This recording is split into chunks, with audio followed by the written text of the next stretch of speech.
Lu mikir, gua nih kalau di Indomaret belinya mahal terus tuh, banyak belinya. Masa plastik aja bayar lu? Emang susah lu nya yang punya Indomaret, udah banyak duitnya lu masih nggak mikir-mikir lu itu hidupnya. Viral aksi bapak-bapak protes bayar plastik kresek Rp. 300 saat belanja di minimarket, tuai pro kontra. Beredar di media sosial sebuah video yang memperlihatkan seorang bapak-bapak protes di sebuah minimarket. Bapak-bapak itu protes lantaran setiap belanja, ia harus membeli plastik kresek untuk barang belanjanya. Jika sebelumnya plastik kresek dibeli secara gratis setiap berbelanja, kali ini beperia tersebut harus membeli kresek Rp. 300 untuk tempat belanjaannya. Momen saat bapak-bapak tersebut protes di minimarket soal plastik kresek yang harus dibeli itu dibagikan oleh akun TikTok @fatur.b6. Dalam video berdurasi 26 detik tersebut, tampak bapak-bapak dengan mengenakan kaos dan kain sarung sebagai bawahan sedang belanja di sebuah minimarket.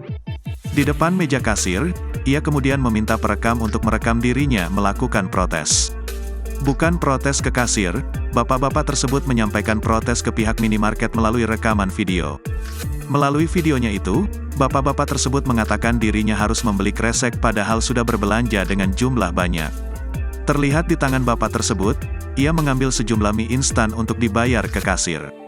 Namun saat hendak membayar, bapak-bapak itu disuruh bayar jika ingin mendapatkan plastik kresek untuk barang belanjaannya itu. Iya, mau ngerusak aja, masih plastik aja bayar, gratis lah plastik aja tuh pasar tuh Indomaret tuh. Tak hanya itu, ia kemudian meminta perekam menyorot seluruh isi minimarket. Ia mengaku kesal, lantaran dengan minimarket sebesar itu, pihaknya masih membuat aturan untuk membayar kresek.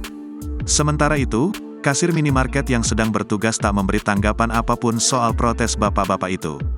Hingga video beraksi, tampak kasir tersebut sibuk dengan pekerjaannya.